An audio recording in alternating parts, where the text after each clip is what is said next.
And more recently, because I got involved with the United Nations and helped set up the UN-led Great Ape Survival Partnership, which is a sort of a partnership of governments and UN agencies and NGOs and private sector interests that care about gorilla conservation. And we would welcome the kind of corporations that you're often lobbying against to engage with that, because their activities impact on the gorillas and surrounding national parks. I'm thinking especially of oil being prospected for in the Virunga National Park in the DRC, Africa's first national park, created in 1925 as the Albert National Park by the Belgians, and an amazing, one of the most biodiverse places on the planet, and there are companies prospecting for oil in the park. Not actually in the gorilla habitat, because they live on the mountains in the montane forest, but in the surrounding area. And of course, if it's a World Heritage Site and it's a national park, it has the highest legal protection status. How is it possible that people can consider prospecting in that for oil at a time when we're trying to divest from fossil fuels? And now Uganda, on their side of the border, are doing the same.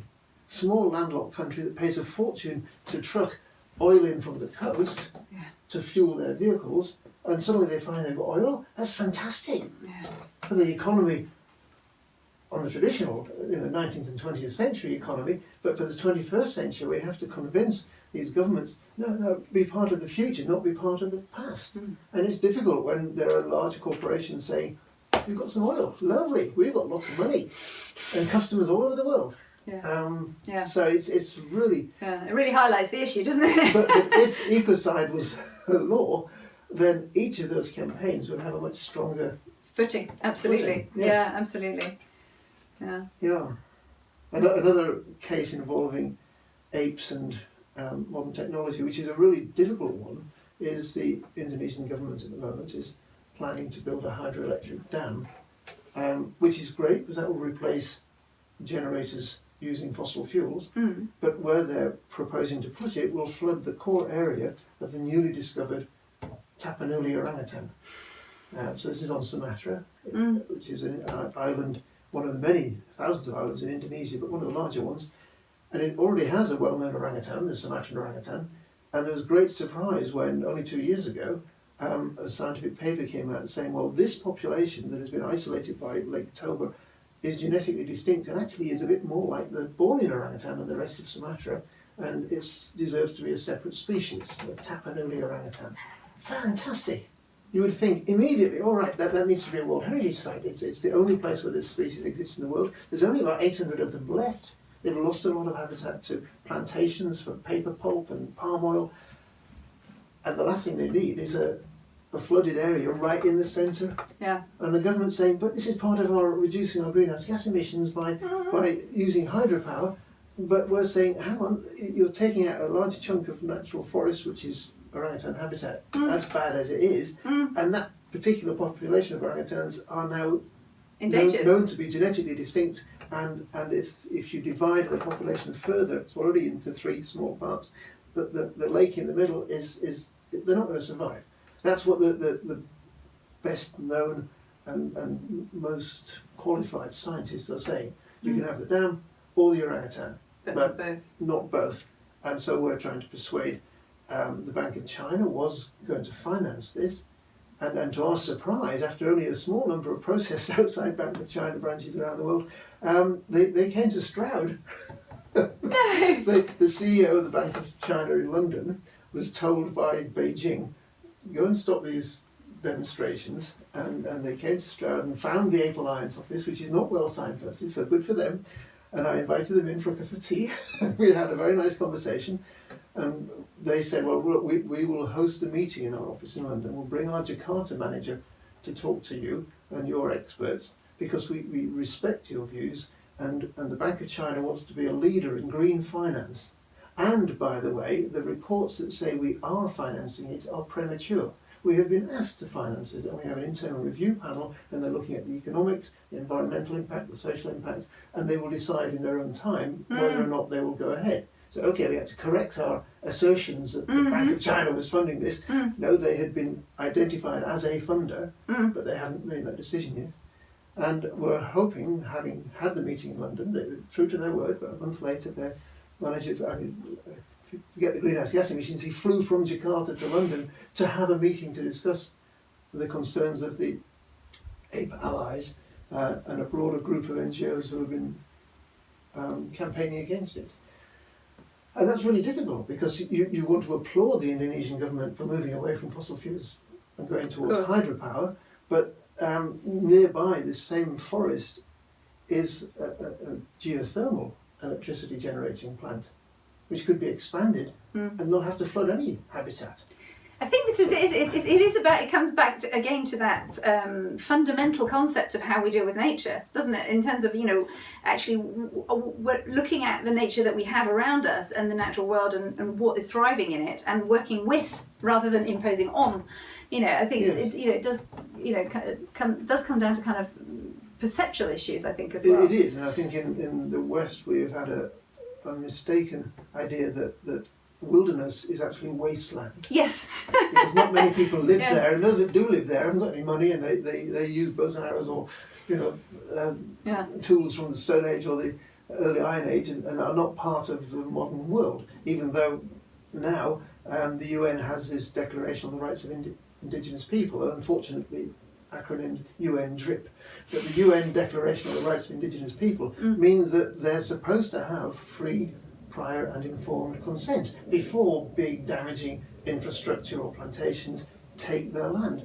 And the commercial pressures are all against that. They are the least politically powerful people on the planet, except now some of the more enlightened NGOs that work with them have given them a voice. Yeah. And with modern communications, they can have a smartphone, they can do a press conference from their home. Yeah.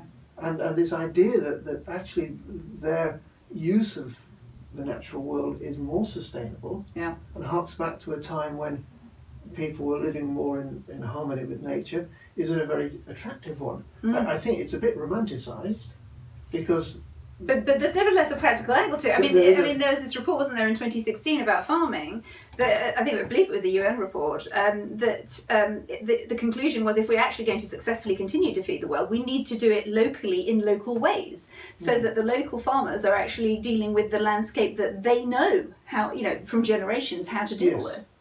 This is very much spanned down the Shiva territory too, isn't it? I guess it is. Yes, agroforestry is going to feed the world and keep much of it with a canopy of trees. But I've also been very inspired recently reading Isabella Tree's book, Wilding, about the farm in southeast of England, where they managed to get funding to actually abandon industrial farming practices, and have been continually surprised and delighted by how fast and how diverse, you know, nature has returned and species have returned to that land. And you know, it's very extraordinary that, you know, we've had this length of time where we've, particularly in the last sort of 60, 70 years, really, I suppose, with the misnamed Green Revolution, you know, where agriculture has sort of become this monocultural approach to treating land, when in fact the land appears to be so much more productive when its own mechanisms are taken into account. Yes,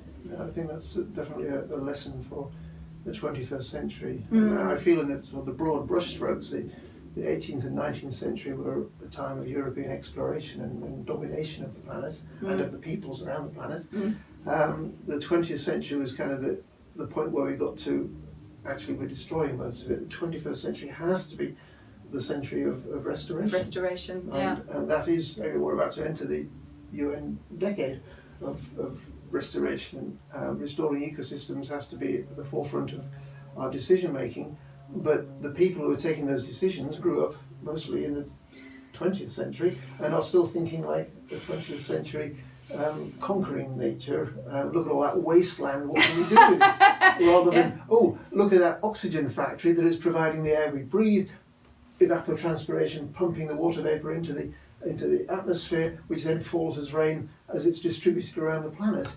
And the point that I frequently bang on about is that the trees that we're busily felling, if you look at them, and some of them have a trunk size that it takes half a dozen people, arms outstretched, to reach around, are the result of an ecological event.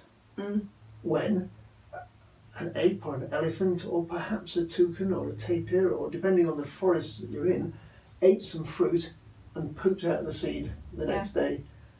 And in that package of fertilizer, the seedling germinated and grew. And 500, 600, 700, 800 years later, we're saying, look at the value of that timber. And what we forget is that the timber is the structure, but the living part. But it's an ecosystem in itself. Is an ecosystem in itself, and it's providing a globally important ecosystem service that none of us pay for.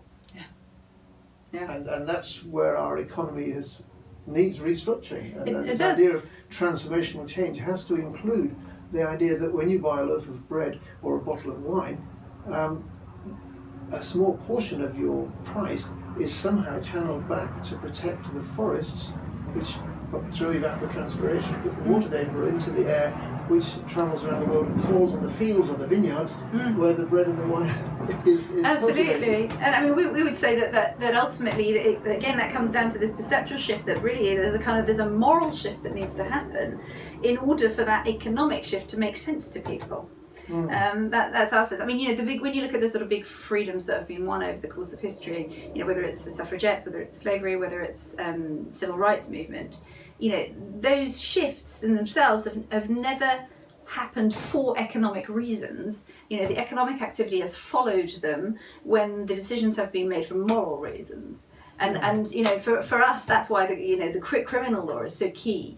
We don't believe that we can actually solve the problems we have environmentally, with an economic mindset, but that we fully have full confidence that human ingenuity and human enterprise will absolutely be able to move in new directions once this kind of basic understanding is there, that we simply cannot go about destroying our own house. Our house is on fire, as Greta keeps saying. Yes. And that moral argument is obviously important from the point of view of protecting our planet. The planet is a ball of rock. That'll be fine. It's the biosphere. Yeah, the biosphere. The thin layer of breathable air and drinkable water that coats the surface. It's like the cling film on. Let's not use cling film. The slime on the outside of the boulder. Yes. We live in the slimy layer because it's green and it's full of nutrition. But what the moral argument people use for wanting to protect gorillas is that they're so like us. Right. And it resonates with people. And you see that.